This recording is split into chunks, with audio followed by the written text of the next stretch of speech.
Agradezco estos minutos al periodista Jorge Fernández Menéndez, que le entiende y ha investigado a profundidad este tema. Querido Jorge, qué gusto escucharte, ¿cómo estás? Muy buenas tardes, Manuel, un placer estar contigo, con todos los amigos de todo. Gracias, Jorge, como siempre. ¿Alguna novedad que veas en esto del GEI? Los señalamientos quedan ahí, los señalamientos en contra de instituciones, de personas, pero en el fondo, la verdad, lo que ocurrió con los estudiantes, con los 43 de Ayotzinapa, Jorge. Mira, yo sigo pensando que la investigación del GEI es una suma de declaraciones y cuando ellos hablan de evidencias, no tienen evidencias. No lo tenían antes, no lo tienen ahora, no hay elementos nuevos. Hablan de una enorme cantidad de llamadas, pero en realidad lo que tienen no son llamadas, es el paquete ese que obtuvo Alejandro Encinas, que no se sabe muy bien de dónde vino ni de qué es, y que el propio Alejandro Encinas reconoció que no está verificada. Traducido al español quiere decir que no tienen constancia de que esas capturas de llamadas o de mensajes son reales, y se contradicen además con algo fundamental, que son las capturas de pantalla que sí están verificadas y que entregó la DEA hace ya mucho tiempo, a fines del gobierno de Enrique Peña Nieto, que cuenta una historia diferente. A mí me resulta inverosímil, la verdad me resulta inverosímil lo que están contando, que es una suma de estas intercepciones, que insisto, son mensajes que no están verificados.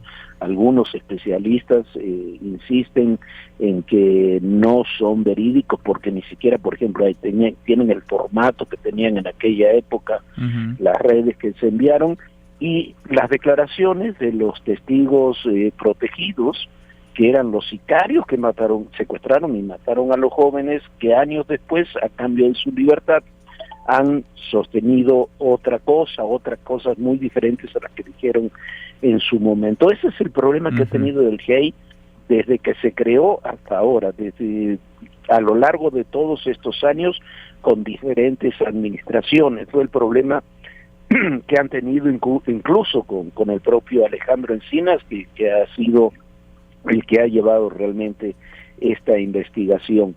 Entonces, me parece que es muy contradictorio, me parece que, no sé, mi impresión es que en lugar de estar cada vez más cerca de saber realmente qué sucedió aquel 26 de septiembre en Iguala, a veces nos alejamos queriendo tener una investigación política más que una investigación criminal. Ha estado muy politizada, sí, y hay quienes han lucrado con el dolor de las familias, han echado a andar incluso a quienes legítimamente buscan verdad, y hay quienes han metido su cuchara para ganar algo, para sacar raja política. Ahora, Jorge, sobre las detenciones, porque vemos un montón de detenciones todavía, hay militares detenidos, está por ejemplo José Luis Abarca, exalcalde de Iguala, y su esposa detenidos todavía por este caso, pero también hay un montón de gente que ha salido de la cárcel, que fueron detenidos y después liberados, policías de Cocula, policías de Iguala. ¿Cómo estamos en ese terreno?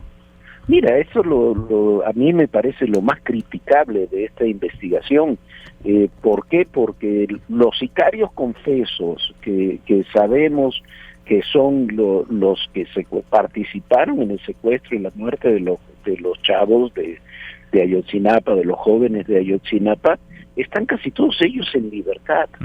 Y después tenemos personajes donde, por ejemplo, se les dio la libertad por estos delitos, pueden permanecer en la cárcel por otros, pero por estos delitos, por ejemplo, José Luis Abarca no está detenido por el caso Ayotzinapa, está detenido por el asesinato de otros dirigentes de lo que era entonces el PRD ahí en el municipio.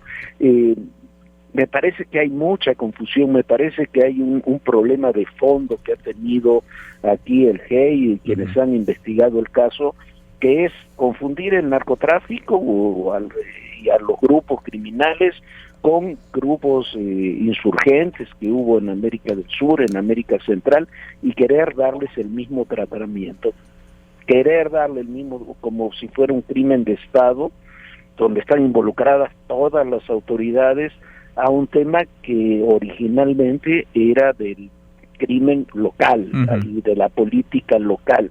Y en ese sentido me parece que vamos a tener, como estamos teniendo, muchos ruidos y muy pocos resultados, porque no están sustentadas con pruebas la mayoría de estas declaraciones. Son dichos que habrá que sustentarlos con más allá de los testimonios, con documentación verídica. Mucho de lo que dice el GEI hoy, Manuel, yo no veo con qué se sustenta más allá de las declaraciones de algunos personajes que recuerdan lo que pasó varios años después cuando los dejaron en libertad a cambio de la declaración.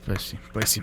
Qué pena, porque es una página oscura, triste, un capítulo negro en la historia reciente de nuestro país, y se empaña más todavía por este lucro, por este uso político que se le ha dado a esta tragedia, la desaparición de los 43. Querido Jorge, gracias como siempre, muchas gracias por platicar con nosotros. No, gracias a ti, un abrazo a todos. Abrazo, es Jorge Fernández Menéndez. A propósito del caso Ayotzinapa, el presidente dice que aún con la salida del GIEI, del Grupo Interdisciplinario de Expertos Independientes, la investigación por la desaparición de los 43 estudiantes de Ayotzinapa continuará.